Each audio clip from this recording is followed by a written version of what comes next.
আমার দয়াল নবীজি জুতা মুবারক খুলিয়া মহান আরশের মধ্যে উঠতে চাইলেন। আল্লাহ তাআলা ডাক দিয়া কয়, হাবিব কেন জুতা রেখে উঠতেছেন? আপনি জুতা নিয়ে উঠেন। আমার দয়াল নবী ডাক দিয়া কয়, আল্লাহ আমি কেমনে আপনার মহান আরশের মধ্যে জুতা নিয়ে উঠে? আপনি না আপনার বন্ধু মূসাকে বলেছিলেন জুতা খুইলা তুর পাহাড়ে উঠার জন্য। আমি রাসূল কেমনে আপনার মহান আরশে জুতা নিয়ে উঠে? আমার আল্লাহ ডাক দিয়া কয়, বন্ধু আমি এই কারণে মূসাকে জুতা খুলে উঠতে বলেছিলাম তুর পাহাড়ে, কারণ মূসা আমি মৌলার নূরের তাজাল্লি সহ্য করতে পারবে না। এই জন্য জুতা খুলে আমি মূসাকে তুর পাহাড়ে উঠাইয়া আমি আমার মূসার পায়ের কারণে তুর পাহাড় ধন্য করেছে। আর আপনি বন্ধুকে এই জন্য জুতা নিয়ে উঠতে বলেছে। হাবিব গো আমার আরশমু আল্লাহ আপনি বন্ধু নবীর জুতা মুবারকের ধুলির অপেক্ষা করতেছে। আল্লাহ তাআলা ডাক দিয়া কই, হাবিব আপনার জুতা মুবারকের ধুলি দিয়া আমি আল্লাহর আরশটারে ধন্য করে দেন। সালাতু ওয়াসসালামু আলাইকা সাইয়্যিদি ইয়া রাসূলুল্লাহ। আসসালাতু ওয়াসসালামু আলাইকা সাইয়্যিদি ইয়া হাবিবাল্লাহ। الصلاة والسلام عليك سيدي يا شفيع المذنبين. الصلاة والسلام عليك يا رحمة للعالمين. اللهم صل على سيدنا مولانا محمد وعلى سيدنا مولانا आसमानों पर सब नबी रहेंगे। आसमानों पर सब नबी रहेंगे। अर्श आज़म पे पहुँचा हमारा नबी। अल्लाहुम्मा सल्ली सय्यिदिना मौलाना मुहम्मद व अला सय्यिदिना मौलाना। আমার বাবাজিরা বন্ধুরা, ঐতিহ্যবাহী শিমরাইল গাউসি আব্দুল খালেক রহমাতুল্লাহ আলাইহি মুজিবিয়া দরবার শরীফের 18তম বার্ষিক ওয়াজ ও দোয়ার মাহফিল হতে পারে আমার আপনার জীবনের শেষ মাহফিল। একটা বার ভাইবা দেখেন, এই 18 বছরের ভিতরে এই এলাকার কত নারী পুরুষ আজকে অন্ধকার কবরে বাজানো। আগামী 19তম বার্ষিক মাহফিল আসার আগে আমি আপনিও চলে যেতে পারি। কথা বলেন ঠিক কিনা? এই নাই একটু ইখলাসের সহিত খালিস নিয়তে যদি দুরূদ শরীফ পড়া হয়, আমার জিন্দা নবীর দিদার নসিব হয়ে যাবে। সুবহানাল্লাহ। তাইলে আসুন দরদ মাখা কণ্ঠে একটু ভালোবাসা দিয়া দুরূদ শরীফ পড়ি। আল্লাহুম্মা সাল্লি सय्यिदिना मौलाना मुहम्मद व अला आलि सय्यिदिना मौलाना।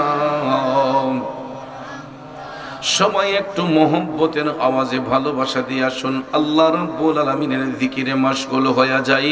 উচ্চ কণ্ঠে সবাই আমার সাথে পড়ুন, ইল্লাল্লাহু ইল্লাল্লাহ ইল্লাল্লাহু ইল্লাল্লাহ ইল্লাল্লাহু ইল্লাল্লাহ ইল্লাল্লাহু ইল্লাল্লাহ ইল্লাল্লাহু ইল্লাল্লাহ ইল্লাল্লাহু ইল্লাল্লাহ লা ইলাহা ইল্লাল্লাহ লা ইলাহা ইল্লাল্লাহ লা ইলাহা ইল্লাল্লাহ লা ইলাহা حسبي ربي جل الله ما في قلبي غير الله حسبي ربي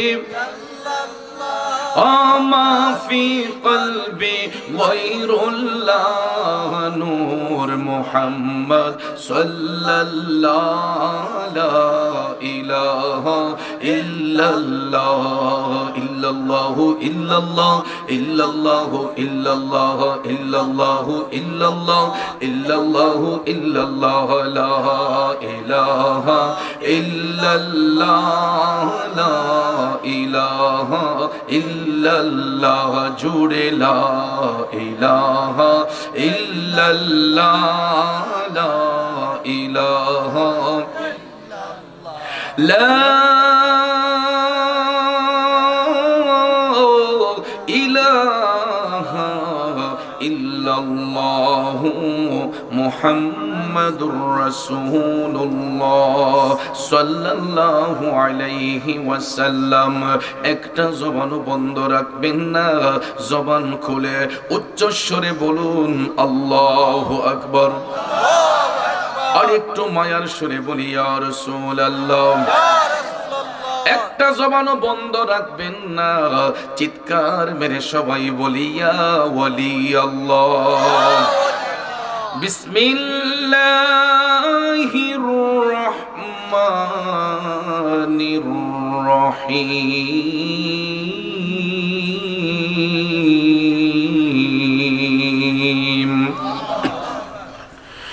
ইয়া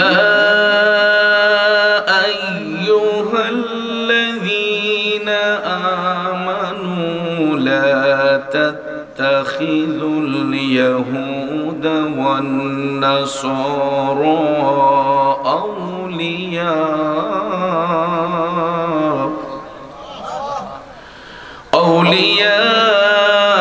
أولياء بعضهم أولياء بعض ومن يتولهم منكم فإنه منهم إن الله لا يهدي القوم الظالمين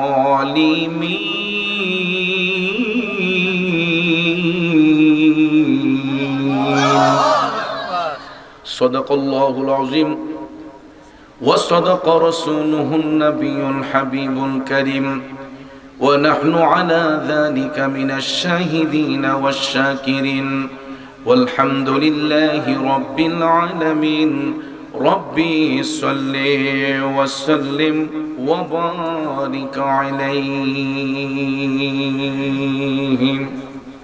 উপস্থিত ঐতিহ্যবাহী শিমরাইল গাউসিয়া আব্দুল খালিক রহমতুল্লাহ আলাইহি মুজিবিয়া দরবার শরীফ প্রাঙ্গণে প্রতি বছরের আয়োজিত আজকের এই 18তম বার্ষিক ওয়াজ ও দোয়ার মাহফিল 2025 ইংরেজি সনের সম্মানিত সভাপতি জনাব মোহাম্মদ ফজলুর রহমান সাহিব ও আলহাজ হযরত মাওলানা হুসাইন আহমদ আল হাবিবি পীর সাহিব পুরকুল দরবার শরীফ,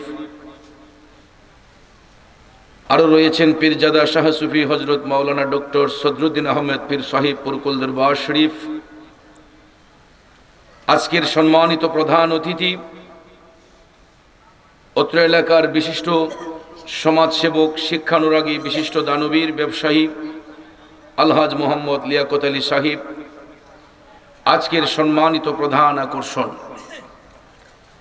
আমাদের সকলের সুপরিচিত, লক্ষ কোটি আশিক রাসূলদের হৃদয়ের স্পন্দন, বারবার মক্কা শরীফ মদিনা শরীফের মুসাফির, আশিক রসুল মাশুকে ইলাহি হযরতুল হাজ আল্লামা আলহাজ হাফেজ মোহাম্মদ ওয়ালিউল্লাহ আশিকি পীর সাহিব মাদ্দাজিল্লাহুল আলিয়া আলোচনা করেছেন আমার সদ্য বড় ভাই আলহাজ মাওলানা গাজী মোহাম্মদ তামিম বিল্লাল কাদরি। বিশেষ অতিথিবৃন্দের মধ্যে যিনাদের নাম রয়েছে, বিশেষ ওয়াইজিনে কেরাম আমন্ত্রিত মেহমান বৃন্দের মধ্যে যাদের নাম উল্লেখ করা হয়েছে, প্রত্যেকের নাম নেওয়াটা বিশেষ প্রয়োজন ছিল। সময়ের দিক বিবেচনা করে সবার নাম উল্লেখ করতে না পারলেও সবার প্রতি আন্তরিক স্নেহ শ্রদ্ধা ভালোবাসা রইল। মাহফিল পরিচালনায় আলহাজ হাফেজ কারি মাওলানা মোহাম্মদ আনোয়ার হোসেন কাদরি সাহিব জিদা মজদুহু, উপস্থিত আমার শ্রদ্ধ মুরব্বিয়ানে কেরাম, যুবক ভাইয়েরা, ছাত্র ভাইয়েরা, পর্দানসীন মা বোনেরা, সকলের প্রতি আন্তরিক সালাম। আসসালামু আলাইকুম ওয়া রাহমাতুল্লাহি ওয়া বারাকাতুহু। রব্বুল ইজ্জতের আলিশান দরবারে লাখো কোটি শুকর গুজার করার পর রহমাতাল লিল আলামিন নবী মুহাম্মদ রাসূলুল্লাহ সাল্লাল্লাহু তাআলা আলাইহি ওয়াসাল্লামের শানে নাতে মুস্তাফা দুরুদ মুস্তাফা সাল্লাল্লাহু আলাইহি ওয়াসাল্লাম পরিবেশন করে মহাগ্রন্থ আল কোরআনুল কারীমের সূরা আল মাইদার 51 নম্বর আয়াতে পাক তেলাওয়াত করেছি। খুব অল্প সময়ে আয়াতে পাকের মূল অর্থ তাফসিরের ভাষায় কিছু আলোচনা এসেছে, এইগুলো উপস্থাপন করে আজকের প্রধান আকর্ষণ আমার সদ্য বড় ভাই আশিক সাহেব হুজুর আসবেন। ওনার নসিহতপূর্ণ বয়ানের মাধ্যমে তরিকতের তালিম তরবিয়ত হবে। সবশেষে মোনাজাতের মাধ্যমে আপনাদের জন্য পর্যাপ্ত পরিমাণ তাবারুকের ব্যবস্থা করা হয়েছে। আমরা তাবারুক গ্রহণ করে সকলে আপন আপন বাড়িতে যাব। আল্লাহ পাক যেন শেষ মোনাজাত পর্যন্ত আমাদেরকে বসার সুযোগ দান করেন, আমরা সকলে বলি আমিন। প্রিয় ভাইয়ের আমার, প্রত্যেকটা দিন সম্মানিত, প্রত্যেকটা রাত সম্মানিত, প্রত্যেকটা মাস সম্মানিত, ঠিক কিনা? তবে কিছু কিছু রাতকে, কিছু কিছু মাসকে আল্লাহ সুবহানাহু ওয়া তাআলা স্পেশাল ভাবে মর্যাদান্বিত করেছেন। বাংলাতে যেমন 12 মাসে 1 বছর, ইংরেজিতেও 12 মাসে 1 বছর, আরবিতেও 12 মাসে 1 বছর, ঠিক কিনা? বাংলা বৎসর যখন গণনা হয় দেখবেন কিছু কিছু মাসকে রাষ্ট্রীয়ভাবে স্পেশালভাবে পালন করা হয়, যেমন পহেলা বৈশাখ, পহেলা ফাল্গুন, ঠিক না? ইংরেজিতে যখন বছর গণনা শুরু হয় দেখবেন কিছু কিছু মাসকে রাষ্ট্রীয়ভাবে স্পেশালিটি দেওয়া হয়, যেমন 16ই ডিসেম্বর, 21শে ফেব্রুয়ারি, 26শে মার্চ, এই সমস্ত বিশেষ দিনে দেখবেন স্পেশালভাবে দুনিয়ার আদালত থেকে অনেক আসামিকে মুক্তি দেওয়া হয়, ঠিক না? তো আরবি 12 মাসের মধ্যে প্রত্যেকটা মাস সম্মানিত। এরই মধ্যে কিছু কিছু মাসকে আল্লাহ তাআলা স্পেশালভাবে মর্যাদান্বিত করেছেন। এই 12 মাসের মধ্যে একটা মাস তুলনাবিহীন মর্যাদার অধিকারী, এটা হলো মাহে রমজানুল মুবারক। এই মাসের সাথে কোনো মাসের তুলনা নাই। তাছাড়া বাকি 11টি মাসের মধ্যে আরো 5টা মাস হচ্ছে সম্মানিত মাস। এই 5টি সম্মানিত মাসের মধ্যে একটা হলো আরবি বছরের প্রথম মাস, যেই মাসটার নাম হচ্ছে মাহে মুহররম। 2 নম্বরে যেই মাসটা সম্মানিত মাস, আমার দয়াল নবী যেই মাসে শুভাগমন করেছেন, রবিউল আউয়াল শরীফ, সুবহানাল্লাহ বলেন। সুবহানাল্লাহ। 3 নম্বরে যেই মাসটা, এই মাসটা হলো মাহে রজব, বর্তমানে যেটা চলতেছে। 4 নম্বরে যেটা, এটা হচ্ছে শাবান। আর 5 নম্বরে যেটা, এটা হলো ঈদুল আজহা, অর্থাৎ জিলহজের মাস। সুবহানাল্লাহ কোন। এই 5টা মাস স্পেশাল মাস। রমজান মাস তুলনাবিহীন মর্যাদার মাস। তাহলে দেখেন, আমি যদি একটা মুসলমানের ছেলেকে জিজ্ঞেস করি, বাবা তুমি বাংলা মাসের নামগুলা বলো তো, ঠাস ঠাস করে বলে দিবে। যদি বলি ইংরেজি মাসের নামগুলা বলো তো, একটা জেনারেল শিক্ষিত স্টুডেন্ট বলবে 30 দিনেতে হয় মার্চ, সেপ্টেম্বর, ওইরূপ এপ্রিল, জুন আর নভেম্বর, 28 দিনে মাস ফেব্রুয়ারি ধরে 12 তার একদিন চতুর্থ বৎসরে, আর যত মাস আছে 31 দিনে ইংরেজি মাসের নাম ওই রূপে গুনে। তখন লোকেরা বলবে ছেলেটা খুব ট্যালেন্ট। কিন্তু আমি যদি একটা মুসলমানের ছেলেকে দাঁড় করে বলি, বাবা তুমি বলো তো আরবি 12 মাসের নামটা, হাতে গোনা কয়েকটা মাসের নাম বলে তার পায়জামা গরম হয়ে যাবে। আমি 100% গ্যারান্টি দিতে পারি, এখানেও আমরা অর্ধেকেরও লোক বেশি হবে, অর্ধেকেরও বেশি লোক হবে আরবি 12 মাসের নাম আমরা জানি না। কথা কোন ঠিক কিনা? অথচ মুসলিম হিসেবে যেই মাস, যেই তারিখ নির্ধারণ করে আমার আপনার জীবন চলার কথা, আমরা সেই আরবি মাস, আরবি তারিখ নির্ধারণ না করে আমরা ইহুদি খ্রিস্টানদেরকে ফলো করি। তাদের ডেট খ্রিস্টাব্দকে আমরা অনুসরণ করে আমরা চলাফেরা করি। কিন্তু ভাইয়ার আমার, আরব কান্ট্রিতে গিয়ে দেখেন এরা ইংরেজি ডেট নির্ধারণ করে চলে না, এরা এখনো আরবি ডেট নির্ধারণ করে তাদের কর্মসূচি হয়। কিন্তু আমরাই এই পৃথিবীতে একটা জাতি, মুসলমান জাতি, আমরা ইহুদি খ্রিস্টানদের খপ্পরে পড়ে বিশ্বের সাথে তাল মিলিয়ে আমরা আরবি ডেটটা ভুলে আমরা দেখা যায় ইংরেজিতে আমরা বছর গণনা করি, ডেট নির্ধারণ করি। ঠিক কিনা বলেন? কিন্তু ভাইয়ার আমার, আল্লাহ রাব্বুল আলামিন আহকামুল হাকিমিন সূরা আল মায়েদার 51 নম্বর আয়াতে কারিমায় স্পষ্ট করে আমাদেরকে অবগত করেছেন, জানিয়ে দিয়েছেন, বিসমিল্লাহির রহমানির রহিম, ইয়া আইয়ুহাল্লাযীনা আমানু লা تتخذوا اليهود والنصارى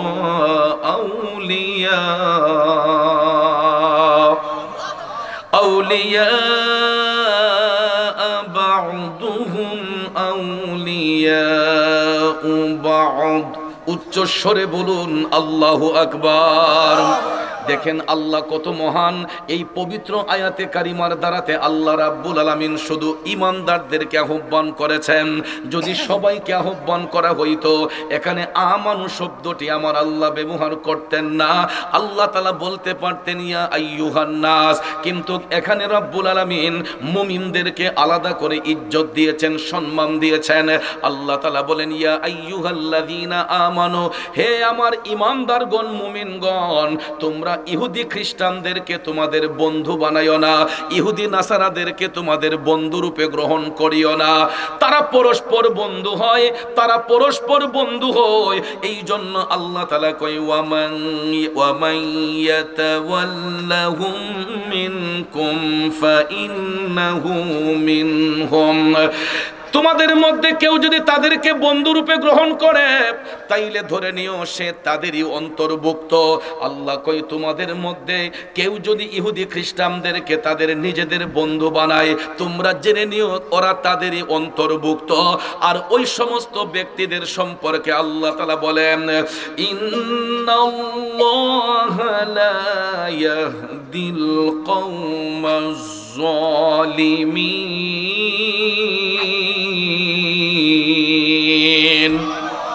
আল্লাহ রাব্বুল আলামিন বলতেছেন নিশ্চয়ই অত্যাচারী সম্প্রদায়, নিশ্চয়ই আল্লাহ রাব্বুল আলামিন অত্যাচারী সম্প্রদায়কে কখনো সঠিক পথ প্রদর্শন করবেন না, সুপথ প্রদর্শন করবেন না।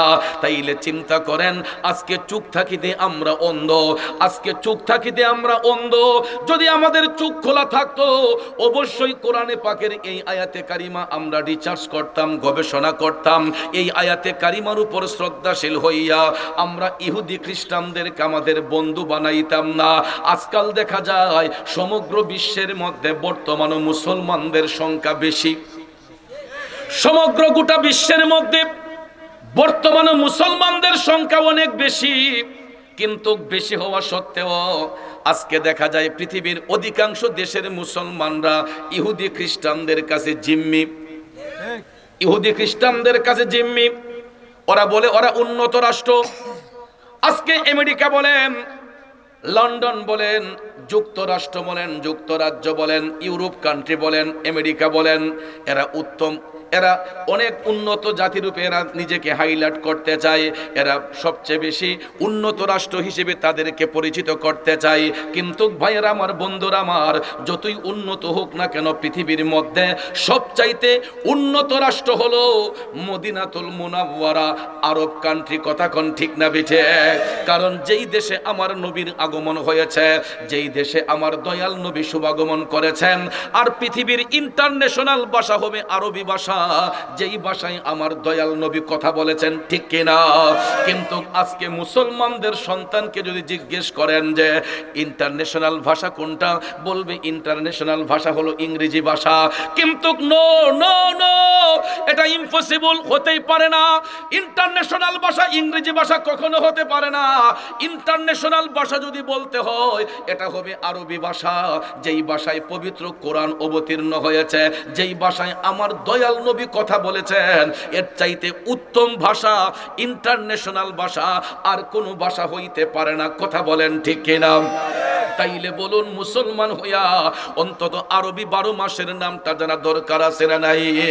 ইতিপূর্বে হয়তো কোনো একটা মাহফিলে বলেছিলাম, আর একটু বলবো, পারলে মোবাইলে রেকর্ড করে নিবেন, ছন্দ আকারে শিখে নিবেন, যাতে কোনোদিন কোনো মুসলমানের সন্তানকে ইহুদি খ্রিস্টান লজ্জা দিতে না পারে যে তুমি মুসলমান হয়েও আরবি 12 মাসের নাম জানো না।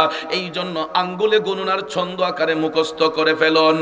মুহররম, সফর, রবিউল আউয়াল, রবিউস সানি, জমাদিল আউয়াল, জমাদিউস সানি, রজব, শাবান, রমজান, শাওয়াল, জিলকদ, জিলহজ, 12 মাসের নাম জেনে রেখো, মনে রেখো ওহে মুসলমান, জেনে রেখো, মনে রেখো ওহে মুসলমান। বলুন, মুহররম, সফর, রবিউল আউয়াল, রবিউস সানি, জমাদিল আউয়াল, জমাদিউস সানি, রজব, শাবান, রমজান, শাওয়াল, জিলকদ, জিলহজ, 12 মাসের নাম জেনে রেখো, মনে রেখো ওহে মুসলমান, জেনে রেখো, মনে রেখো মুসলমান, জেনে রেখো, মনে রেখো শিমরাইলের মুসলমান। ঠিক কিনা বলেন? এরকম ভাবে ছন্দ আকারে যদি আরবি 12 মাসের নামটা আমরা শিখে ফেলে, কোনোদিন কোনো ইহুদি খ্রিস্টান আমাদেরকে লজ্জা দিতে পারবে না, শরম দিতে পারবে না। কিন্তু আজকে আমরা লজ্জিত, আমরা আজকে লজ্জিত, কারণ ইহুদি খ্রিস্টানরা আমাদের মতো কিছু কিছু দাড়িওয়ালাকে, টুপিওয়ালাকে, জুব্বাওয়ালাকে এরা টাকা দিয়া কিনে ফেলছে। আজকে ভাইয়ার আমার, বন্ধুরা আমার, এই সুন্দর লেবাসটাকে কলঙ্কিত করার জন্য কিছু কিছু শায়েখ নামের মূর্খ শায়েখ গোলা, এরা একটু ইংরেজিতে কথা বলতে পারে, আমরা মনে করি না জানি কত বড় স্কলার। ইংরেজিতে কথা বলতে পারলেই বড় স্কলার নয়, ভালো ইংলিশ জানতে পারলেই এত বড় কোনো আলেম হইতে পারে না, ডক্টর হতে পারে না। কারণ ওই ব্যক্তিটা সবচাইতে বেশি জ্ঞানী, যেই ব্যক্তিটা কোরআনে পাকের আয়াতগুলা সঠিকভাবে ব্যাখ্যা বিশ্লেষণ করবে, যেই ব্যক্তিটা হাদিস শরীফের ব্যাখ্যা বিশ্লেষণ সঠিকভাবে করবে, যার মুখের ভাষা সুন্দর হবে, যার কথার মধ্যে মাধুর্যতা থাকবে, ওই ব্যক্তিগুলাই মুমিন হবে, ইমানদার হবে। কারণ ওই সমস্ত মূর্খ শায়েখদের বিষয়ে আজকে নতুন নয়, ১৫০০ বছর আগে আমার রাসূল এদের ভবিষ্যৎবাণী দিয়েছেন। ১৫০০ বছর আগে, এটা সহিহ মুসলিম শরীফের মধ্যে এসেছে। আমার রাসূল বলেছেন, কিয়ামত সংগঠিত হওয়ার পূর্বে 3 জায়গায় ভূমিধসে মানুষগুলা তলিয়ে যাবে। একটা হবে পৃথিবীর পূর্বাঞ্চলে, আরেকটা হবে পৃথিবীর পশ্চিমাঞ্চলে, আরেকটা হবে আরব ভূপৃষ্ঠে। 3 জায়গায় ষড়যন্ত্রের শিকার হইয়া পৃথিবীর মানুষগুলা তলিয়ে যাবে ভূমিধসে।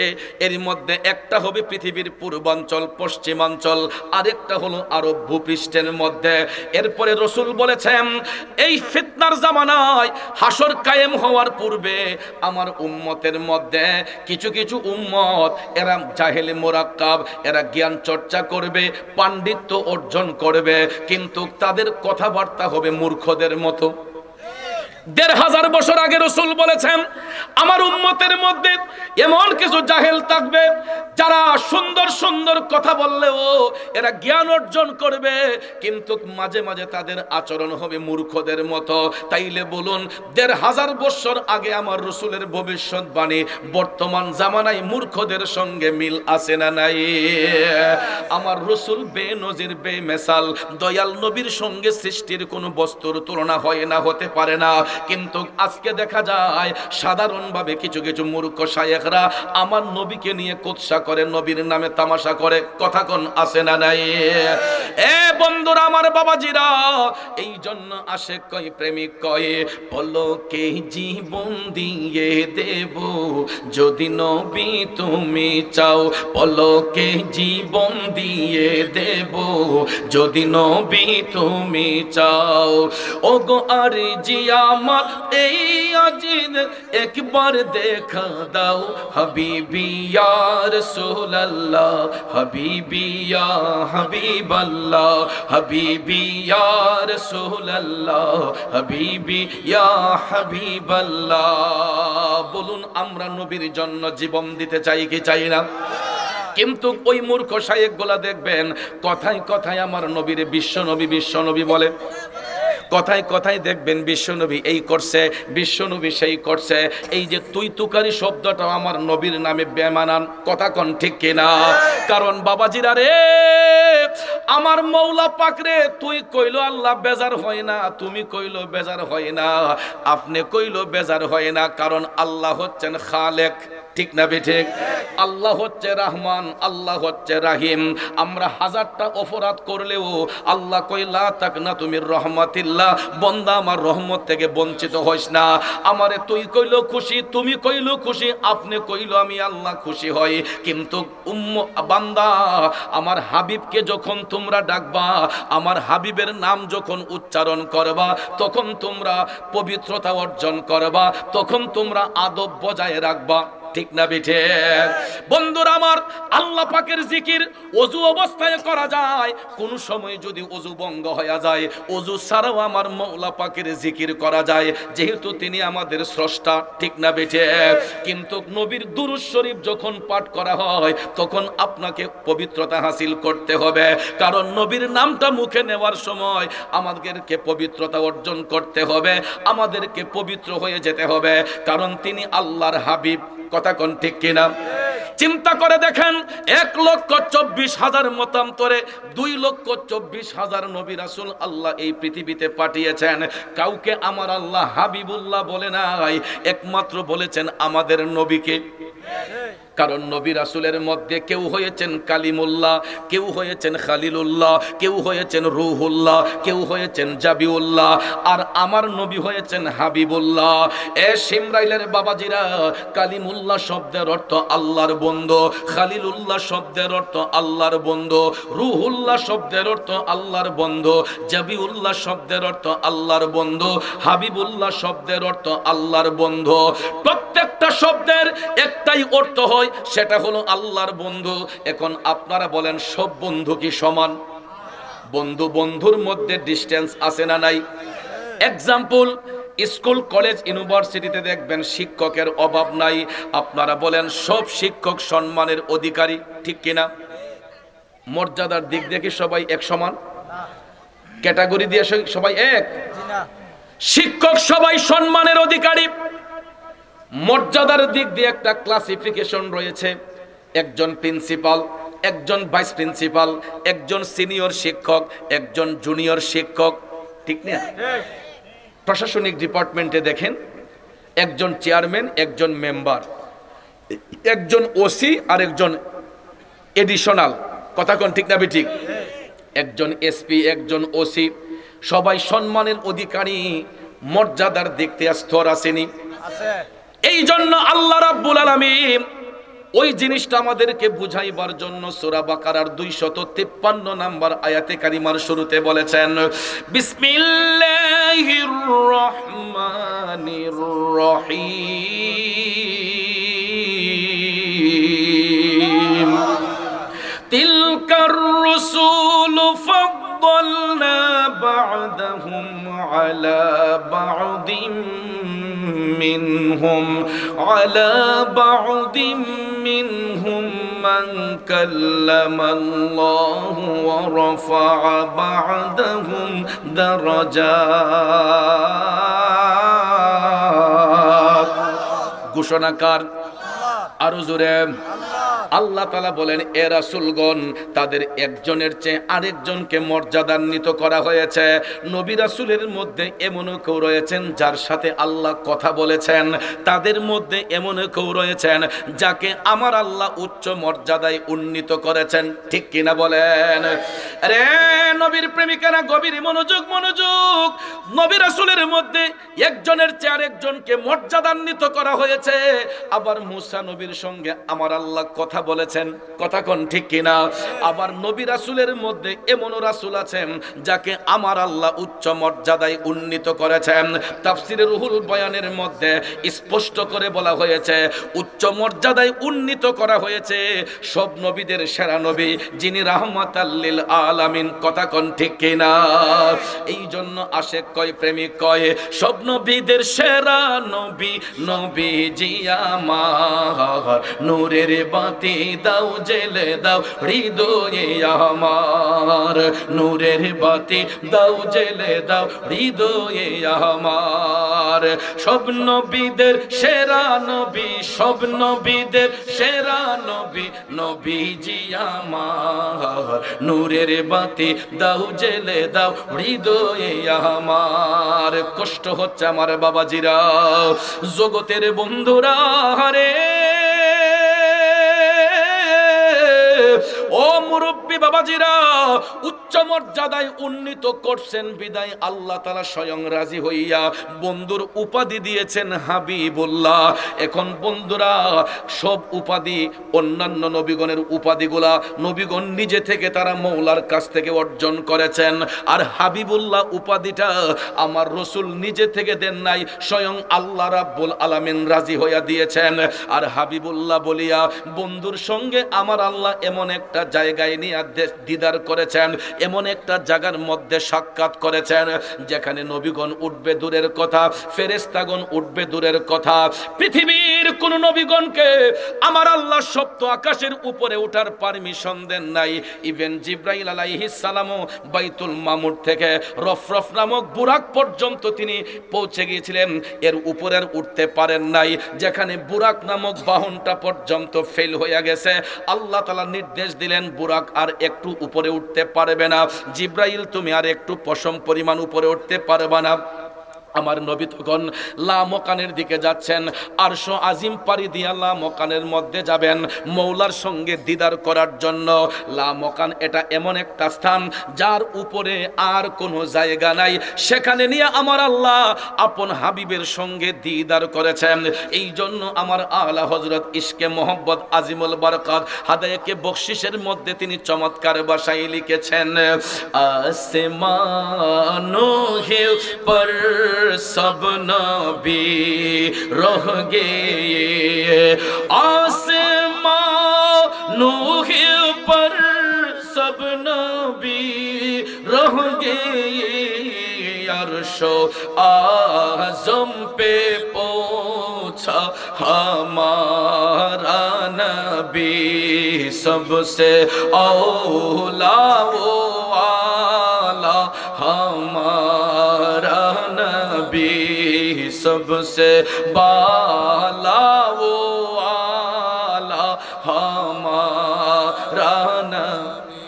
ও বন্ধু, মাসটা ছিল রজব মাস, তারিখটা ছিল 27 তারিখ, 26 তারিখ দিবাগত রাত 27-এর রজনী।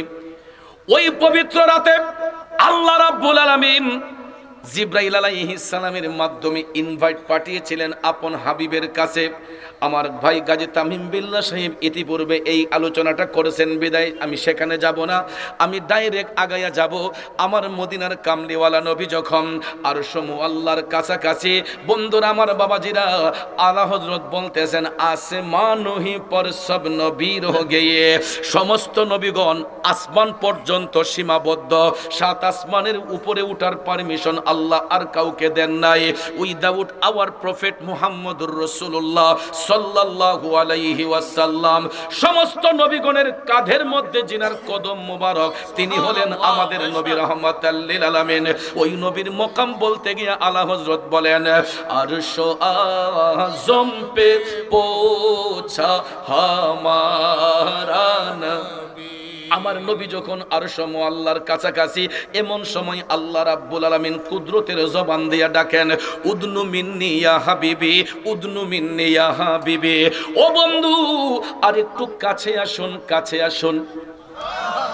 আরে আরশ আজিম পারি দিয়া খুদা তাআলার কাছে গিয়া, উদনু মিন্নি ইয়া হাবিবি, দয়াল নবী শুনতে পান, উদনু মিন্নি ইয়া হাবিবি, দয়াল নবী শুনতে পান। আমি পাপী অপরাধী গাইব কি নবীজির শান, ইয়া রাসূলুল্লাহ ইয়া হাবিব, বলুন ইয়া রাসূলুল্লাহ ইয়া হাবিবাল্লাহ ইয়া রাসূলুল্লাহ। রজবেরি 27 তারিখ দয়াল নবী মেরাজে যান, আমি পাপী অপরাধী গাইব কি নবীজির শান, ইয়া রাসূলুল্লাহ ইয়া হাবিব ইয়া রাসূলুল্লাহ লা ইয়া রাসূলুল্লাহ ইয়া হাবিব।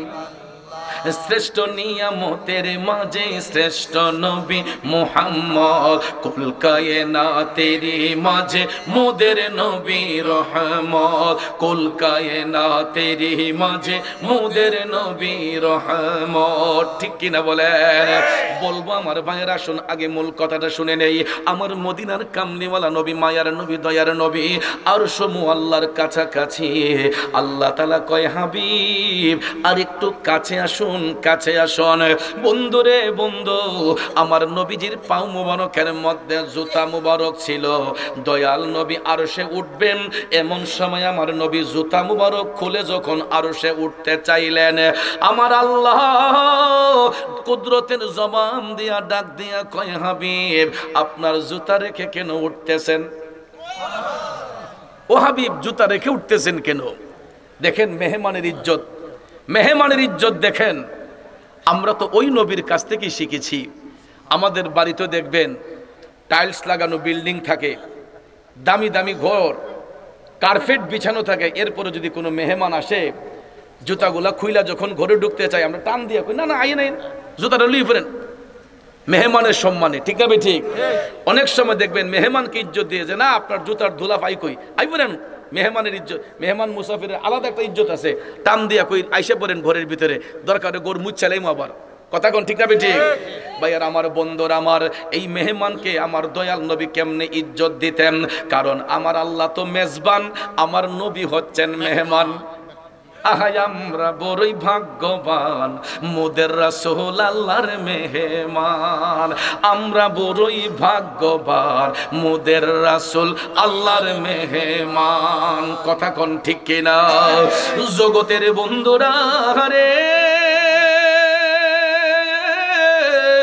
ও মুরব্বী বাবাজিরা, আমার ভন্ডা যারা শুনছেন গো, আমার দয়াল নবীজি জুতা মুবারক খুলিয়া মহান আরশের মধ্যে উঠতে চাইলেন। আল্লাহ তাআলা ডাক দিয়া কয় হাবিব কেন জুতা রেখে উঠতেছেন? আপনি জুতা নিয়ে উঠেন।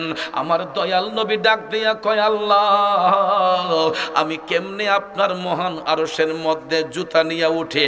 আপনি না আপনার বন্ধু মূসাকে বলেছিলেন জুতা খুইলা তোর পাহাড়ে উঠার জন্য।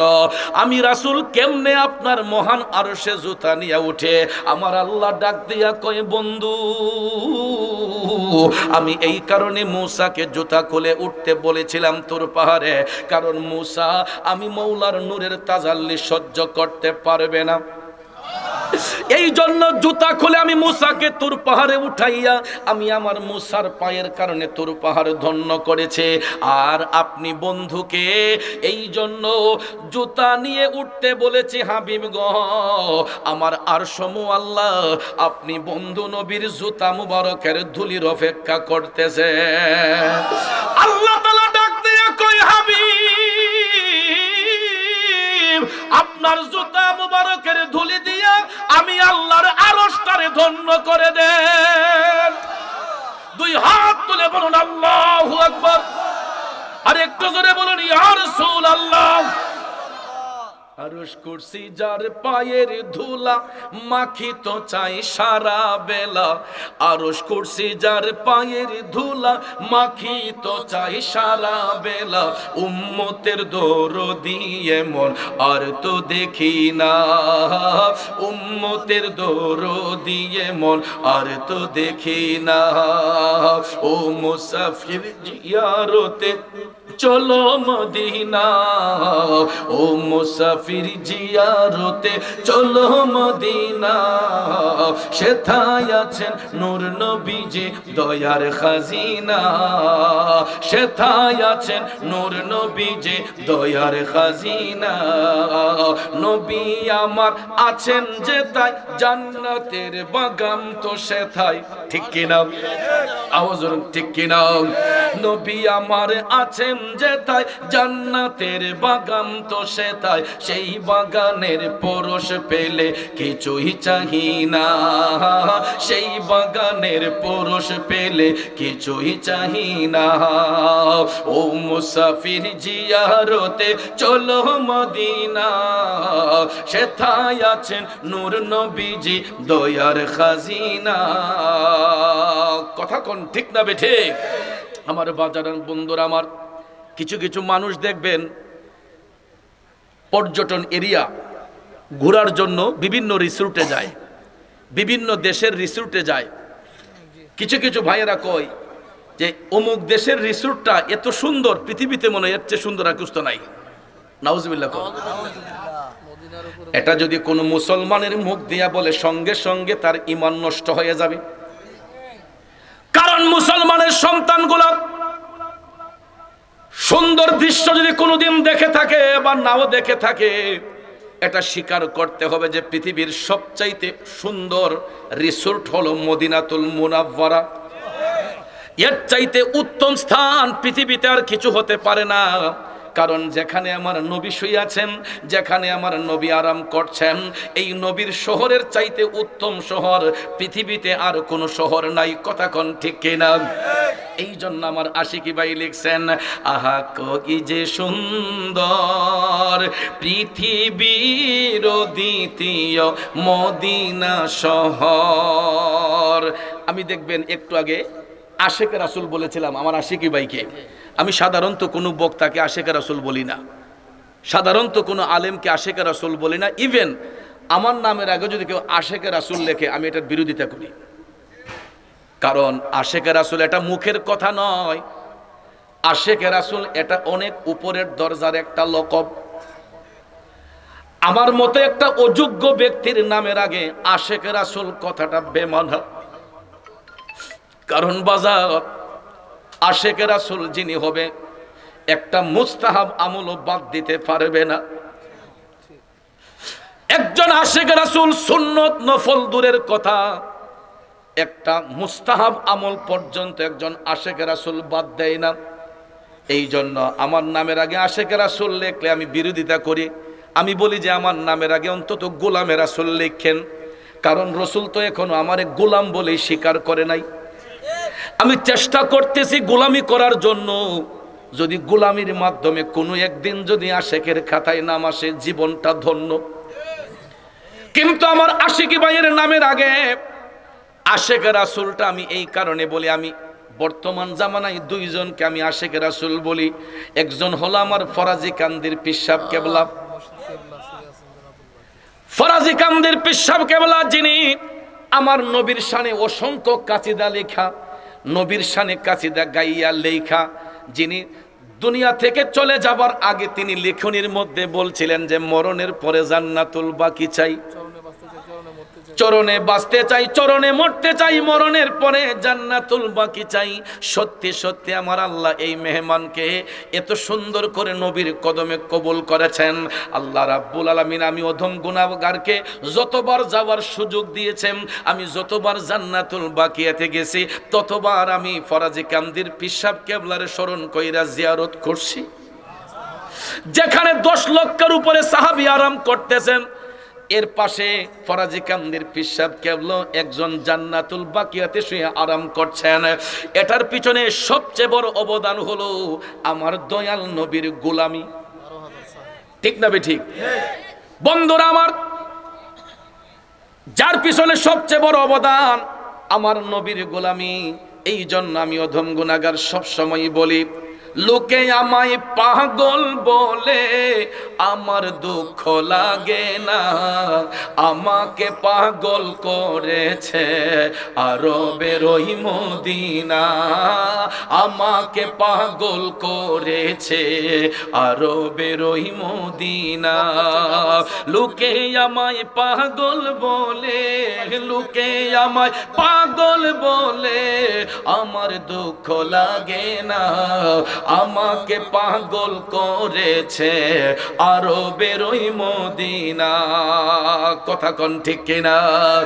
আর এই বর্তমানে আমি আমার আশিকি বাইরে একজন আশেক রাসূল কই, এই কারণে তিনি সুন্দর করে লিখেছেন, আহা কি যে সুন্দর পৃথিবীর দ্বিতীয় মদিনা শহর, আহা কি যে সুন্দর পৃথিবীর দ্বিতীয় মদিনা শহর। কথা কোন ঠিক কিনা?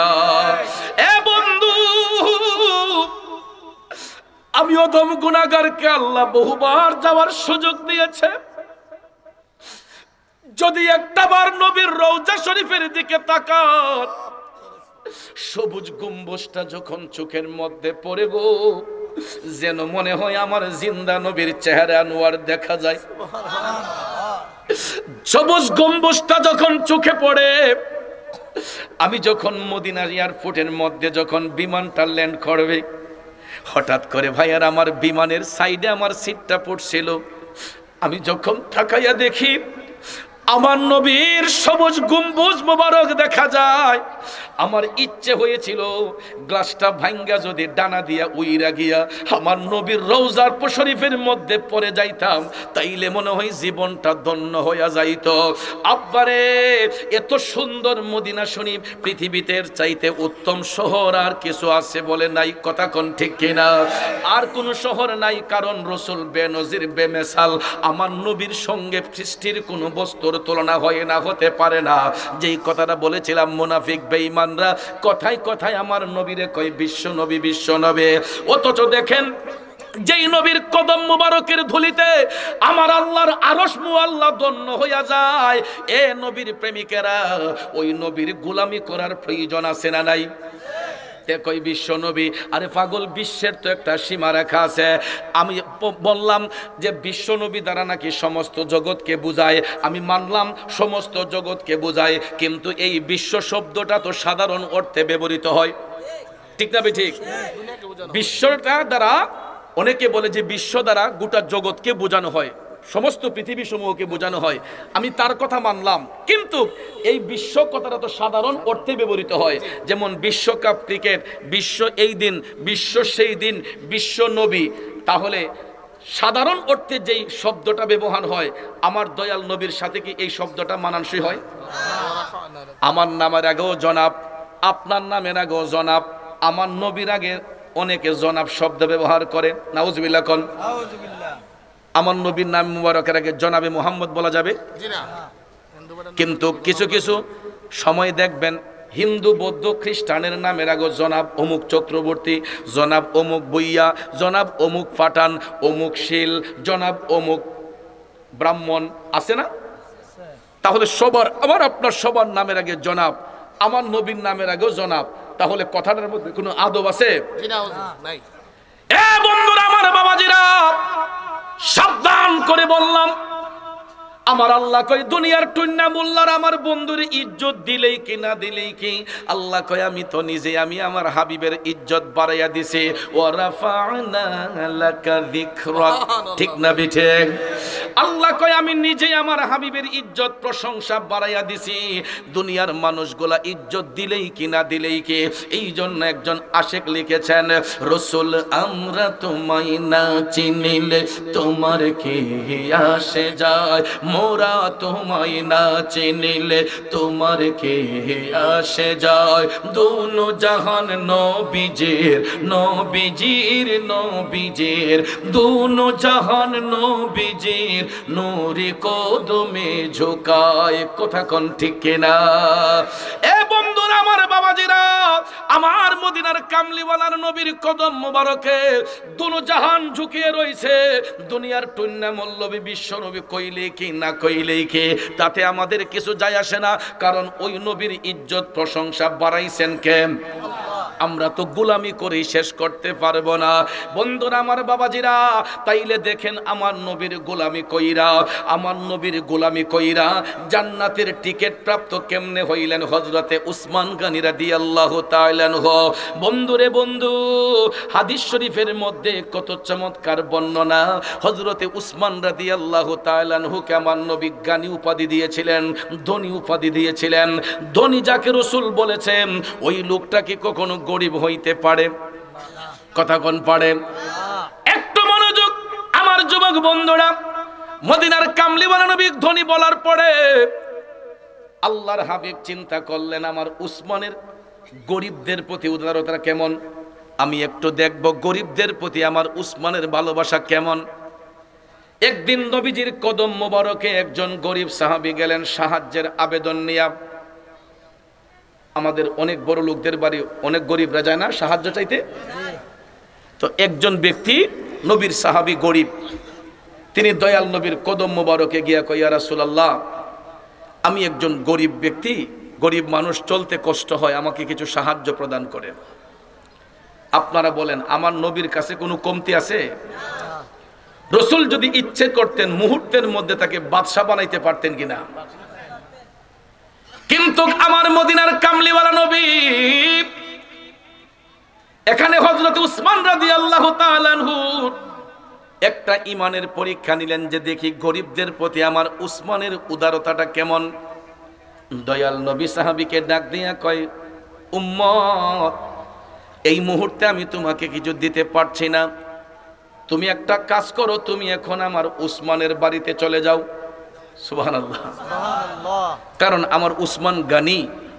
রাসূল বললেন আমার উসমান ধনী, তুমি একটা কাজ করো, আমার উসমানের বাড়িতে যাও। তখন সাহাবী ভাবলেন রাসূল যেহেতু বলেছেন তাহলে যাই। গভীর মনোযোগ, গরিব সাহাবী তিনি রওনা হইলেন হযরতে উসমান রাদিয়াল্লাহু তাআলা আনহুর বাড়ির দিকে। বাড়ির কাছে যাইয়া দেখে গো, হযরতে উসমান বালিমাখা খেজুর গোলা পানি দিয়া ধুইয়া ধুইয়া একটা বালতিতে জমাইতেছেন। বালিমাখা খেজুর গোলা পানি দিয়া ধুইয়া একটা বালতিতে জমাইতেছেন। গরিব সাহাবী দীক্ষা কয়, কিতাও নবীজি কার কাছে পাঠাইলো? এবারে দি কিপটা ইলা শিল্পপতি হইব কেমনে? উনি জ্ঞানী হইব কিভাবে?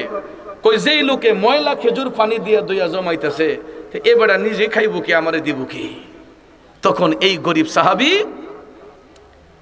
মেনে নিতে পারলেন না, তিনি হাইটা চলে গেলেন দয়াল নবীর কদম মোবারকে। আমার নবী ডাক দিয়া কয়, উম্মত, তুমি খালি হাতে ফিরে আসলা যে?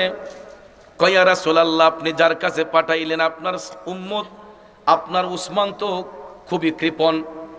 আমার নবী মুস্কি হাসলেন। কেন? কয়, নবী গো, আমি যদি এই অবস্থানে থাকতাম জীবনে আমিও এই কাম করলাম না হইলে। রাসূল বললেন কি হয়েছে বলো? কয়, ইয়া রাসূলুল্লাহ, আপনার উসমানে ময়লা খেজুর গোলা পানি দিয়া ধুইয়া ধুইয়া বালতির মাঝে জমাইতেছে, তাইলে সে নিজেই খাইব কি, আমারে দিব কি? এই জন্য আমি আপনার উসমানের কাছে কিছু চাই নাই, চলে এসেছি। আমার নবী মুস্কি মুস্কি হাইসা কয় উম্মত তুমি আমার উসমান সম্পর্কে এখনো ধারণা রাখতে পারো নাই, যাও এখন তুমি যাও আবার আমার উসমানের কাছে যাও। নারে তাকবীর, নারে রিসালাত। আমাদের পুরকুলের পিসাব হুসাইন আহমেদ পিসাব হুজুরের আগমন, আলহামদুলিল্লাহ। হুজুর হয়তো কিছু অন্য এক জায়গায় যাচ্ছেন, হয়তো নির্দিষ্ট টাইমে আসবেন। আমি ভাবছি মনে স্টেজে আসতেছেন। মারহাবা কোন বাবাজিরা আমার, মনোযোগ আসেনি? কষ্ট হইতেছে? ওয়াজ কোন জায়গায় আছে মনে আছে? কোন জায়গায়? হযরত উসমান রাদিয়াল্লাহু তাআলা আনহু নবীজির কদম মোবারকে আসার পরে আমার দয়াল নবী কয় কি ব্যাপার তুমি খালি হাতে আসলা?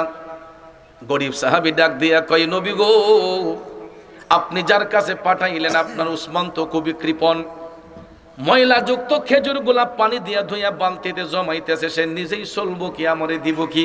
এই জন্য নবী গো আমি তার কাছে কিছু চাই নাই। আমার নবী মুস্কি মুস্কি হাইসা কয় তুমি আমার উসমান সম্পর্কে ধারণা রাখতে পারো নাই, যাও এখন তুমি আবার আমার উসমানের কাছে যাও। আল্লাহু আকবার, আল্লাহু আকবার। এখন দ্বিতীয়বার যাক রসুল যেহেতু বলছেন না যাই কেমনে, আবার যাই। দ্বিতীয়বার ওই লোকটা আবার হযরত উসমান রাদিয়াল্লাহু তাআলা আনহুর বাড়ির দিকে গেল। বাড়ির কাছে যাইয়া দেখতেছে হযরত উসমান ঘরের ভিতরে একটু রাগান্বিত, কাকে যেন তিনি ধমকাইতেছেন। কিতাও আজকাল দিন মিজাজ বেটার গরম দেখা যায়। এরপরে ঘরের ভিতর বাড়ির ভিতরে ঢুকছে, ঢুকে দেখে ঘরের যে কর্মচারী আছে হযরত উসমান ওনার ঘরের কর্মচারীদেরকে খুব ধমক দিচ্ছেন। কারণটা কি? কর্মচারীরা কুপির সলতা বাড়াই দিছিল। কিসের সলতা? কুপির সলতাটা বাড়াই দিছে। এখন কুপি তো আমরা চিনবো, আমাদের ব্রিজে যারা আছে বাচ্চারা, এখনই বাচ্চারা চিনে না, আমার ছেলেরাই চিনে না। আপনার সন্তানকে জিজ্ঞেস করে দেখবেন কুপি চিনবে না। তুমি চিনো কুপি? ওই দেখেন আকুয়ে সাইরেছি। কারণ এই বাচ্চাদের কাছে কুপি এখন ইতিহাস। কথা কোন ঠিক কিনা? কারণ এখন যুগ ডেভেলপ, বৈদ্যুতিক চার্জের ব্যবস্থা আছে, বিদ্যুতের ব্যবস্থা আছে, ডাইনামার ব্যবস্থা আছে, যেই কারণে এখন কুপির ব্যবহার এখন বিলুপ্ত হয়ে গেছে। আমরা ছোট্টবেলায় দেখতাম আসরের আগে কেরাসিন তেলটা অন্তত গড়ায় না রিজার্ভ করণ লাগছে, হারিকেনের চিপনিগুলা এবং কুপির সলতাগুলা আগে ভাগেই পরিষ্কার কইরা তেল দিয়া রাখা হয়েছে। মাগরিবের টাইম হইলেই আগে বাতি দিয়ে ধরান লাগছে, ঠিক না বেঠে? এখন তো কুপির ব্যবহার নাই। আহারে আগের দিনগুলা খুব সুন্দর ছিল। হ্যাঁ, দিন গেলে আর দিন পাবে না, ভাটাই যদি লই যৌবন, থাকতে খোদা প্রেম সুদা পান করো রে পাগল মন। এ যুবক, যেই দিন যায় সেই দিন আর ফিরে আসবে না। এরকম ভাবে আমাদের কাছে অনেক অজানা জিনিস মুরব্বীদের কাছ থেকে জানতাম, আমাদের কাছ থেকে এখন আমাদের বাচ্চাগুলা আমাদের কাছ থেকে এখন এইগুলা শিখবে, জানবে, ঠিক কিনা? যেমন আমাদের মুরব্বীরা আগে আমাদেরকে অনেক কথা বলতেন, আমরা এগুলা বিশ্বাস করতাম না, ইতিহাস মনে হইতো, কিন্তু তাদের কথার মধ্যে আমরা বিশ্বাস করেছি, ঠিক কিনা? এখন আমরা যখন আমাদের সন্তানদেরকে কুপির ব্যবহার কিভাবে করতে হয় এটা শিখাই, তখন এরা শিখবে। কথা কোন ঠিক না? তো এই জন্য মুরব্বী মানতে হয়, মুরব্বীদের কথাকে সম্মান দিতে হয়। আর এখন কিছু কিছু আতকা মৌলবী আছে, মূর্খ শায়েক আছে, এরা কই মুরব্বীদের কথা বলে কুসংস্কার। দেখবেন মুরব্বীদের কথারে কুসংস্কার বইলা এমন একটা অবস্থা করছে, বোঝা যায় যে মুরব্বীদের কথার কোনো দামই নেই। আর এই জন্য আমি বলি, মুরব্বীদের কথা না মানার কারণে অধিকাংশ পরিবারের ছেলেগুলা বেয়াদব হয়ে যেতেছে। কারণ মুরব্বীদের কথা একটা দলিল। কথা কোন ঠিক না বেঠিক? যুবক বন্ধুরা আমার, বাবাজিরা, এই সমাজের মধ্যে দেখবেন কিছু কিছু মানুষ মুরব্বীদের কথাকে ক্রিটিসাইজ করে। ওই ছেলেগুলাই দেখবেন বাবার সাথে বিয়াদবি করে, মার সাথে বিয়াদবি করে। বন্ধুরা আমার, যাক সেই দিকে গেলে আমার সময় চলে যাবে, সময় খুবই অল্প। যেটা বলতেছিলাম, হযরতে উসমান কুপির সলতা বাড়ায় দেওয়ার কারণে তেল একটু বেশি খরচ হয়, ঘরের কর্মচারীদেরকে ধমক দিচ্ছেন। কারণ আছে বিদায় আপনি অপচয় করবেন, এটা ইসলাম পছন্দ করে না। কথা কোন ঠিক কিনা? কারণ অপচয়কারী শয়তানের ভাই, ঠিক কিনা? আমার কোটি টাকা আছে তাই বলে আমি এটা অপব্যবহার করব না। প্রয়োজন ব্যতি রেখে ওভার এক্সেস খরচ করা যাবে না, এটা ইসলাম নিষেধ করেছে। হযরত উসমান যখন কর্মচারীদেরকে ধমক দিলেন, এই গরিব সাহাবী কয় আহারে একটু তেল খরচ করার কারণে বেটা কর্মচারীরা ধমক দেয়, ইলা বলে শিল্পপতি, আবার আমারে দেলাইব। কয় এখন যেই বেটার মিজাজ গরম, ওহনকে যদি চাই তাহলে আমার উল্টা ধমক দিয়ে দিব। এই জন্য না চাইয়া আবার চলে গেছে নবীজির কদম মুবারকে। আমার রাসূল ডাক দিয়া কই উম্মত কি ব্যাপার আজকে যে খালি ফিরলাম? ইয়া রাসূলুল্লাহ, নবী গো, ওগো মায়ার নবী, আপনার উসমান আজকে গিয়ে দেখলাম যে অবস্থা, তার ঘরের কর্মচারীরা একটু তেল বেশি খরচ করার কারণে, কুপির সলতাটা বাড়াইয়া দেওয়ার কারণে যেইভাবে বকাঝোকা করছে নবী গো, এই রাগের মাথায় আমি আপনার উসমানের কাছে চাই কেমনে, এই জন্য ভয়ে আমি চাই নাই, চলে আসছি। আমার নবী মুস্কি মুস্কি হাসলেন, কয় উম্মত তুমি আমার উসমান সম্পর্কে এখনো ধারণা রাখো নাই, যাও এখন আবার আমার উসমানের কাছে যাও। এখন তৃতীয় দিন ওই গরিব সাহাবী আবার হাইটটা উসমান রাদিয়াল্লাহু তাআলা আনহুর বাড়ির কাছে গিয়া দেখে উনি রোদের মাঝে তুলা দিয়েছেন শুকাইবার লাগিয়া, আর জাল দাজে তুলা ডিজাইপা রাখছেন, জালের ছিদ্র দিয়ে কিছু তুলা উঠতেছে। হযরত উসমান উনার কর্মচারী নিয়ে ইডিরে জমাইতেছেন। এবারে দিক্কা কষাইরা লিছি, কই এমন কিপটা আসেনি, ফাতলা একটা তুলা উঠতেছে, ইডেরে কাব্যয়া জমাইতেছে। তো এবারে নিজেই চলবো কি আমারে দিব কি, তাই না বলে শিল্পপতি। বিশ্বাস করতে পারে না হযরত উসমান এত বড় দানশীল। তৃতীয় দিন আবার চলে গেছে নবীজির কদম মোবারকে। আমার নবী ডাক দিয়া কয় কি ব্যাপার আজকেও খালি হাতে? কয় নবী গো নবী, আপনার উসমানকে আজকে যে অবস্থা দেখলাম, পাতলা একটা তুলা উইরা যাইতেছে নবী গো, তার কর্মচারী নিয়ে এই উড়ন্ত তুলাগুলা টুকাইয়া জমাইতেছে। ইয়া রাসূলুল্লাহ, পাতলা তুলাগুলা না টুকাইলে কি হয়? ইডি উড়ে যাক বাতাসে, সমস্যা কি? তার তো অনেক সম্পদ আছে, কিন্তু ইডি জমাইতেছে কেন? আমার নবী মুস্কি মুস্কি হাইসা বললেন, এখন আমার উসমান সম্পর্কে জান না। এবার দয়াল নবী ডাক দিয়া কয় আচ্ছা বলো তো, তুমি যে 3 দিন আমার উসমানের বাড়িতে গেছো, এই 3 দিনের ভিতরে একবারও কি আমার উসমানের সাথে তুমি সালাম বিনিময় করছো? এখন তাটকে গেছে, তখন লজ্জিত হয়ে গেছে, কই ইয়া রাসূলুল্লাহ, আমি তো 3 দিনের একদিনও উনার সাথে সালাম বিনিময় করি নাই। আমার নবী ডাক দিয়া কয় তুমি অন্যায় করেছো উম্মত। মুসলমানরা পরস্পর সাক্ষাৎ হলেই আগে সালাম বিনিময় করতে হয়। মুসলমানরা পরস্পর সাক্ষাৎ হলেই আগে সালাম বিনিময় করতে হয়, হোক সে চেনা হোক সে অচেনা, চেনা হোক অচেনা হোক। আমার বাড়ি হবিগঞ্জে, আপনার বাড়ি সিমরাইল, আমারে তো অনেকে চিনে না, আমি অনেকে চিনি না, থাকতে পারে না। কিন্তু আমি যখন হবিগঞ্জ থেকে মুসাফির আইসা যখন এক ভদ্রলোকরে যখন সালাম দেব, আসসালামু আলাইকুম, তখন দেখবেন ওই ভদ্রলোক উনি মুস্কি হাসি দিয়ে বলবে ওয়ালাইকুম আসসালাম, তার মন খুশি হয়ে যাবে। আমি যখন ওনাকে সম্মান দেব, উনি দেখবেন একটা মুস্কি হাসি বা একটা হাসি দিয়ে বলবে ওয়ালাইকুম আসসালাম ওয়া রাহমাতুল্লাহ। তখন আমি গিয়ে বলবো ভাইজান কেমন আছেন? এই ভদ্রলোক হাত বাড়ায় বলবে জি আলহামদুলিল্লাহ ভালো আছি। তখন দেখবেন হ্যান্ডশিপ হবে, হ্যান্ডশিপের পরে দেখবেন আপনার বাড়ি কোথায়, বলবে হবিগঞ্জে। তখন দেখবেন টান দিয়া আসেন বুকটা একটু মিলাই, সিনাটা মিলাইবে, কথা কোন ঠিক যাবে ঠিক। এরপরে দুইজন বৈশা বলবে ভাই আপনি কি করেন, কাজ কি করেন, কোথায় থাকেন, কি জন্য আসছেন। কিন্তু এই কথাগুলো যে বলতেছি মাধ্যমটা কি? সালাম। মাধ্যমটা কি? সালাম। আজকে এই সালাম কালাম উঠে যাচ্ছে, এক ভাই আরেক ভাইয়ের পাশ দিয়ে হেঁটে যায়, দিলগুলায় তো পাষাণ হয়ে গেছে, আমরা একজনকে সালামও দিতে পারি না, মনে করি আমার সম্মান কমে যায়। কিন্তু পরস্পর মুসলমান সাক্ষাৎ হলে আগে কিন্তু সালাম বিনিময় করতে হয়। আমার রাসূল ডাক দিয়ে বললে উম্মত তুমি তো একবার আমার উসমানের সঙ্গে সালাম বিনিময় করো নাই, আমার উসমান সম্পর্কে তুমি জানবা কি, ধারণা রাখবা কে? যাও যাও যাও, এখন যাই আমার উসমানকে সালাম দিয়ে বলো যে আমাকে দয়াল নবী আপনার কাছে পাঠাইছেন। গভীর মনোযোগ ভাইয়ের আমার, ওই গরিব সাহাবী সত্যি সত্যি আবার গেলেন হযরত উসমান রাদিয়াল্লাহু তাআলা আনহুর বাড়িতে। যায়া হযরত উসমানকে তালাশ করলেন। তিনি হুজরা শরীফ থেকে বের হলেন। বের হওয়ার সাথেই তিনি সালাম দিলেন, আসসালামু আলাইকুম ওয়া রাহমাতুল্লাহ। হযরত উসমান রাদিয়াল্লাহু তাআলা আনহু সালামের জবাব দিয়ে একটা হাসি মাইরা বলতেছেন, ভাই আপনি তো ইতিপূর্বে আরো 3 দিন আমার বাড়িতে আসছেন। কয়দিন? 3 দিন। আপনি তো দেখলাম ইতিপূর্বে আরো 3 দিন আমার বাড়িতে আসছেন, কিন্তু আমি যখন আপনাকে খুঁজতে যাই গিয়ে দেখি আপনি আমার সীমানার ভিতরেই নাই। এখন বলেন কি সেবা করতে পারি, কেন আসছেন? তখন ভদ্রলোক ডাক দিয়ে বলতেছেন, আমাকে দয়াল নবী আপনার কাছে পাঠিয়েছেন। আমি একজন অসহায় মানুষ, আমি চলতে বড় কষ্টে হয়। দয়াল নবীর কাছে গেছিলাম সাহায্যের জন্য। নবী বলেছেন আপনি নাকি জ্ঞানী, এই জন্য আপনার কাছে পাঠাইছেন।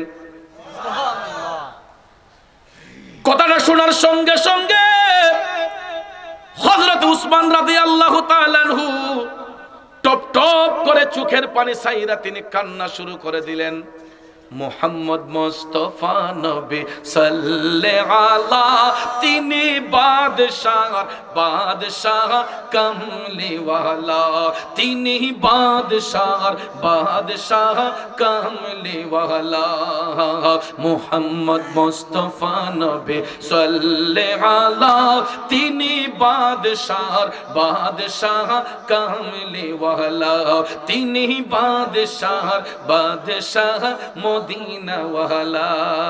ঠিক কিনা বলেন আমার বাবাজিরা, ও যুবক বন্ধুরা? হযরত উসমান টপ টপ করে চোখের পানি ছাইরা কান্দে। আহারে, যিনি দুজাহানের সরদার, যিনি কুল কায়নাতের বাদশাহ, আল্লাহ যাকে হাবিবুল্লাহ বলেছেন, সেই প্রাণের হাবিব আমি ওদম উসমানের কাছে লোকটারে পাঠাইলেন। আমি বলে গনি, রসুল আমাকে ধনী বলেছেন, এখন দয়াল নবীর সম্মানে এই সাহাবীকে তিনি কি দিবেন কি দিবেন? নবীজির মোহব্বতে হযরত উসমান ভাবতেছেন কি দেওয়া যায় কি দেওয়া যায়। ভাবতে ভাবতে ভাবতে হঠাৎ করে হযরত উসমান চোখটা খুলে যখন তাকাইলেন, তিনি দেখতেছেন অনেক দূরে একটা উটের কাফেলা সরু রেখার মতো দেখা যায়। তখন তিনি উনার ভদ্রলোককে বললেন যে ভাই আপনি দেখেন তো, গরিব সাহাবীকে বললেন যে ভাই এই যে একটা কাফেলা আসতেছে, আপনি কি এটা দেখতেছেন? তখন এই গরিব সাহাবী তাকাচ্ছেন, হুজুর এটা তো বিশাল বড় একটা উটের কাফেলা, কিন্তু সবগুলা উট কিন্তু হযরত উসমানের ছিল। তিনি এই উটগুলা বাণিজ্য করতে পাঠাইছিলেন সিরিয়াতে। পিঠের মধ্যে মালামাল নিয়া বাণিজ্য শেষ করে উটগুলো আসতেছে। তখন হযরত উসমান তাকে বলতেছেন, আপনি ক্লিয়ার? হ্যাঁ হুজুর, এটা অনেক বড় উটের কাফেলা। তখন হযরত উসমান তাকে ডেকে বললেন, ভাই দয়াল নবী আপনারে পাঠাইছেন, আমি আপনারে কি দিয়া খুশি করব? তবে একটা কাজ করেন, আপনি এখন হাইটা চলে যান এই উটের কাফেলার কাছে, যাইয়া যেই উটটা আপনার পছন্দ হয়, যেটা সবচেয়ে বড়, প্রত্যেকটা উটের পিঠে মালামাল আছে, যেই উটটা সবচেয়ে বেশি বড় আপনি এই উটটা নিয়ে যান। সুবহানাল্লাহ। আরেকটু আস্তে কোন সুবহানাল্লাহ। বন্ধু, এমন কথা কয়জনে কইব? এখানেই শেষ নয়। হযরত উসমান এই ঘোষণা দেওয়ার পরে গরিব সাহাবী লড়ে না, কারণ এবার তো ওই আগের কথাটি মনে হইতেছে। এবার এই কথা কইব যে এমন দানশীল হইব, এটা হচ্ছে ভাবতেই পারতেছে না। কিন্তু মুমিন যারা হয় এরা আরেক মুমিনের দিলের খবর বুঝতে পারে। হযরত উসমান ডাক দিয়ে বললেন, ভাই আমি বুঝতে পেরেছি আমার কথাটা আপনি গ্রহণ করতে পারতেছেন না। সঙ্গে সঙ্গে একটা কাগজ হাতে লইয়া হযরত উসমান কাগজের মধ্যে একটা লিখিত দিলেন। সেনাপতি বরাবর সালাম দিয়ে বললেন, পর সমাচার, আমি একজন ভদ্রলোক আপনার কাছে পাঠাইতেছি, উনি উটের কাফেলার যেই উটটা পছন্দ করে সবচাইতে বড় উটটা যেন ওনাকে প্রদান করা হয়। এই বলে হযরত উসমান সাইন করে দিলেন। কাগজটা ওই সাহাবীর হাতে দিয়ে বললেন, ভাই নেন, এখানে লিখিত আছে, এখানে সেনাপতি বরাবর আমি একটা লিখিত দিছি, এই কাগজটা নিয়ে আপনি শুধু ওনার কাছে দিবেন। তখন গিয়া গরিব সাহাবী কয়, কাগজ যেহেতু পাইছি তাইলে হন যেমন যায়, কারণ যদি উট নাও দেয় আমি এই কাগজ নিয়ে নবীজির কাছে গিয়ে বিচার দিতে পারব। কথা কোন ঠিক না ঠিক? দলিল যেহেতু পাইলাম আর তো যাইতে সমস্যা নাই। এখন কাগজ হাতে লইয়া সত্যি সত্যি চলে গেছে সেই কাফেলার কাছে, উটের কাফেলার কাছে। যাইয়া বন্ধুর আমার সেনাপতিরে তাল্লাশ করে বের করলেন।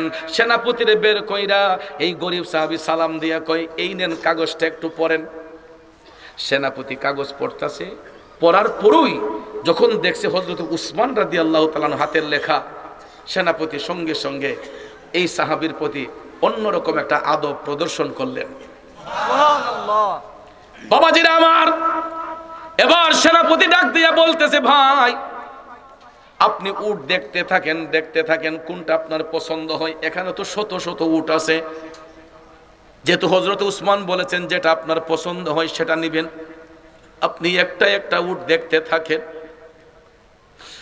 এই গরিব সাহাবী তিনি একটা একটা উট দেখতে শুরু করলেন। দেখতে দেখতে দেখতে সবগুলা উট দেখা পিছনের একটাও পছন্দ হইল না।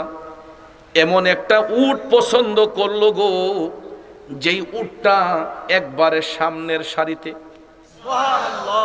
এখন আরব দেশের নিয়ম হলো সামনেরটা যেই দিকে যায় পিছনের গুলা এটার অনুসরণ করে যায়। সেনাপতিরে এই গরিব সাহাবী ডাক দিয়ে কয়, উট পছন্দ হয়েছে একটা। কয় কোনটা? ওই সামনেরটা টান দালইয়ান। এখন সেনাপতি লজ্জায় পড়ে গেছে, কারণ যদি ইডারে টান দিয়ে সরানো হয় পিছনের গুলা ইডার দিয়ে অনুসরণ করে ইডার ফিস ধরে নিব। আরব দেশের নিয়ম হলো উট কিন্তু ফাল বান্ধা আডে না, একটার পিছে একটা আডে। বাবাজিরা আমার, সেনাপতি কয় আচ্ছা নিয়েন, ঠিক আছে, কিন্তু এখন যদি এটা টান দিয়ে সরাই পিছনের গুলা ইডারে অনুসরণ করে সব দিয়ে যাবে ইডার পিছে।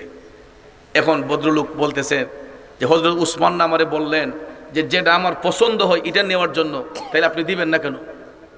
এটা তো একটা কথা, হ্যাঁ, যেটা পছন্দ এটা নিব, তাই এটা আপনি দিতেন না কেন? তখন সেনাপতি বলতেছে ঠিক আছে আমি দিব, কিন্তু আমাকে আপনি একটু সময় দেন, আমি একজন বার্তাবাহক উসমানের বাড়িতে পাঠাই। হযরত উসমান যদি বলেন যে আপনাকে দিয়ে দেওয়ার জন্য, তাহলে তো আমার রাখার কোনো অধিকার নাই, ঠিক না? ঠিক, যেহেতু সবগুলা উট ওনার, একজন বার্তাবাহক পাঠাই। উসমান বলতেছেন, এই সেনাপতি বলতেছেন একজন পাঠাই, তখন সাহাবী বলতেছেন ঠিক আছে পাঠান। তারা অপেক্ষায় বার্তাবাহক সংবাদ লইয়া চলে গেলেন হযরত উসমান রাদিয়াল্লাহু তাআলা আনহুর বাড়িতে। হযরত উসমান হুজরা শরীফ থেকে বের হলেন, বার্তাবাহক উনার বাড়িতে যাইয়া সালাম দিয়া কয়, হুজুর একটু আগে আপনি যেই ভদ্রলোকরে পাঠাইছিলেন, এই ভদ্রলোক এমন এক উট পছন্দ করছে যেটা একেবারে সামনের সারিতে। হুজুর যদি এটা সামন থেকে টান দিয়া সরায়, তাইলে পিছনের গুলা তো এটারে অনুসরণ কইরা সবগুলা এটার পিছু নিবে। এই কথা শোনার সঙ্গে সঙ্গে হযরত উসমান টপ টপ করে চোখের পানি ছাইরা কান্দেন। বার্তাবাহকরে ডাক দিলেন, বার্তাবাহক তাড়াতাড়ি যাও, দেরি হয়ে যাচ্ছে, তাড়াতাড়ি যাও। ওই ভদ্রলোক যদি সামনের সারির উটটা পছন্দ করে আর এটা টান দিয়ে সরাইলে পিছনের গুলা যদি এটারে অনুসরণ কইরা যায়, সেনাপতিরে যায়া বলো একটা উটের মালিকানা আর আল্লাহ তাআলা আমার জিম্মায় রাখে নাই। এ বার্তাবাহক তাড়াতাড়ি যাও, সেনাপতিরে যায়া বলো এই গরিব ভদ্রলোকরে যেন সবগুলা উট প্রদান করা হয়, একটা উটও যেন আমার বাড়িতে না আসে, সবগুলা উট যেন উনারে প্রদান করা হয়। চিল্লায়া কি সুবহানাল্লাহ বলবেন না? দুজাহানে কি যে হবে মোদের পরিচয়, প্রিয় নবীর গোলাম ছাড়া অন্য কিছু নয়, প্রিয় নবীর গোলাম ছাড়া অন্য কিছু নয়। ঠিক কিনা বলেন আমার বাবাজিরা, বন্ধুরা? এবার চিন্তা করে দেখেন হযরত উসমান কেমন দানশীল। একটা উট পছন্দ করার কারণে পিছনের গোলাইডের অনুসরণ করে। এই জন্য তিনি বললেন তিনি কতটুকু আল্লাহর প্রতি আস্থা রেখেছেন, আমার আল্লাহর হুকুমকে কিভাবে তিনি মান্য করেছেন, আমার নবীর সম্মান কিভাবে রেখেছেন। বললেন যে সবগুলা উট এই সাহাবীকে প্রদান করা হোক, কারণ আল্লাহ তাআলা একটার মালিকানা আর আমার কাছে রাখে নাই, কাজেই এই উটের প্রতি আমার আর কোনো দাবি নাই, তাকে সবগুলা দেওয়া হোক। এমন দানশীল পৃথিবীতে কয়জন আছে? মুখে মুখে তো নবীরে ভালোবাসি হোক বলি, কিন্তু কাজের বেলায় দেখা যায় ঠুস। একটা বাউল গান হোক, যাত্রা গান হোক, দেখবেন 10 টাকা 20 টাকা বান্ডিলটা আগে রাখে, এরপরে শিল্পী যখন বেলা দুতারলে টান দেয়, দেখবেন শিল্পীর দ্বারও গিয়া ক্যামেরাটা আবার উঠবার লেগিয়া হ্যাঁ এমনি টেহাডি উড়ে সারে। আর মসজিদ মাদ্রাসায় যদি টাকা দিতে যায় দেখবেন পকেটের সিরা ফারা টাকা নিয়েছে না, ওসল মাল ডেরহি, যেটি দোকানদারও নেয় না, ব্যাংকেও নেয় না, উনিটি চালান লাগতো না। এরপরে দেখবেন এই ওসল মাল্লি শুক্রবারে মসজিদে লইয়া যায়, দান বাক্স যখন যায় সাইরে মন্দা চায় টুস করে ঢুকাই দিলে। নামাজ শেষে কেশিয়ার সাহেব যখন গনতে যায় তখন খালি দেহে অর্ধেকেরও বেশি সিরা টাকা। আরে আল্লাহর বান্দারা কিতা করলো এটা। এরকম সিরানিয়তে যারা দান করবে এরা সিরা ভাবেই হাসরের মাঠে উঠবে।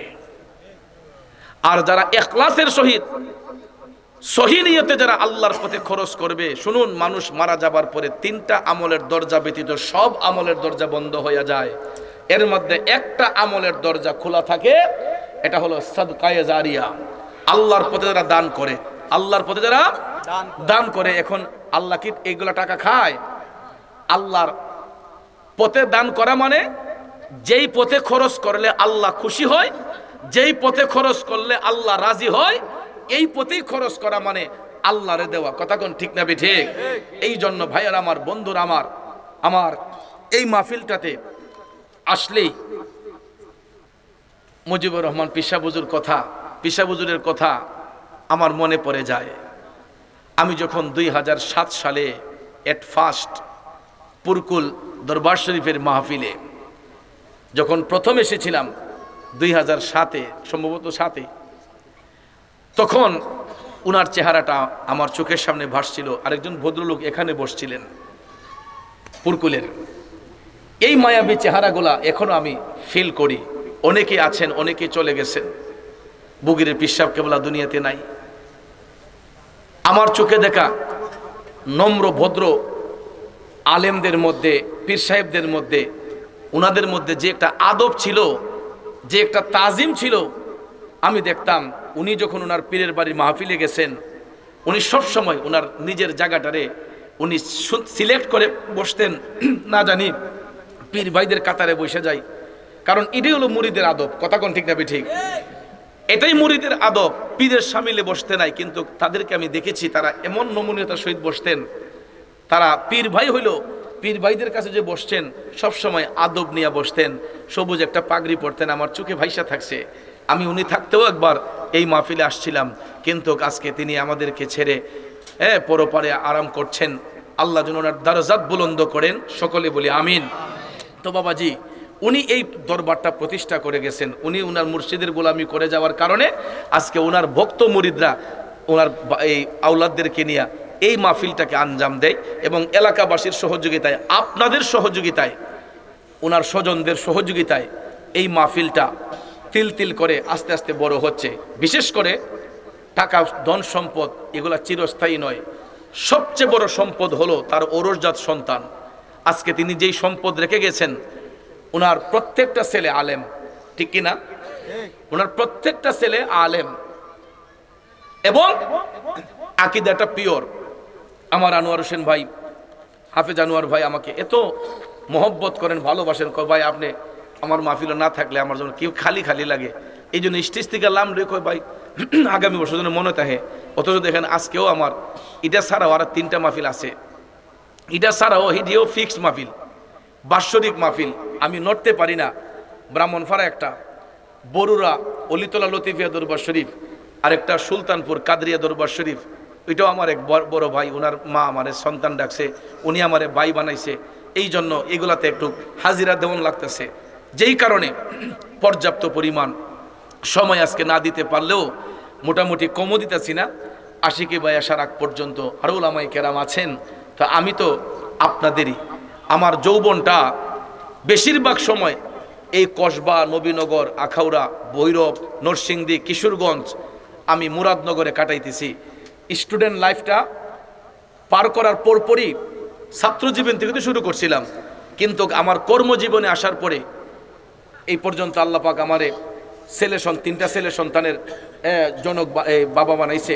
আমি আপনাদের এলাকায় ঘোরাফেরা করি, যেই ছেলেগুলো ছোট্ট ছোট্ট ছিল এইগুলো এখন অনেক বড় হয়ে গেছে, এইগুলো অনেক বড় হয়ে গেছে। তো আমি বলবো, আমি আমার এলাকায় বইলা রাখছি যে আমি যদি কোনোদিন মারা যাই, আমার পরিবারে বইলা রাখছি যে অন্তত কসবা নবীনগরের মানুষ আসার আগ পর্যন্ত আমার মাটির তোল করো না, কারণ আমি এত মিশামিশি এই এলাকার মানুষের সাথে। এই যে আপনাদের এই পুরাটা অঞ্চল আমি যখন ঘুরি, প্রত্যেকটা বাড়ি যেন আমার নিজের মনে হয়, প্রত্যেকটা মানুষকে আমার আপন মনে হয়, কারণ আপনারা আমার আপন জানছেন দেখেই আপনাদেরকে আমিও আপন করে নিছি। তো সেই বিদায় এই এলাকায় অনেক মাহফিলে গেলে হুজুর আপনারা তো সবাই চিনে মায়া করে, আপনি কইলে অনেকে একটু সহযোগিতা করে মাহফিলটাতে খুশি হইয়া, তো আমি তো আপনাদেরই একজন হইয়া আমি বলবো, এমন একটা মানুষ হযরত উসমান যদি নবীজি এক গরিব লোকরে পাঠাইয়া উনি যদি এত পরিমাণ দান করতে পারে, হযরত মুজিবুর রহমান পিসা হুজুর কেবলা তো ওই নবীর একজন গোলাম, ঠিক না ঠিক? উনি নবীর বাগানটা সাজাইছে নবীর মহব্বতে, এখন ওনার সন্তানরা করতেছে। তা আমরা যদি একটু সহযোগিতা করি, আমরা সম্পদ বাড়বে না কমবে? বাড়বে না কমবে?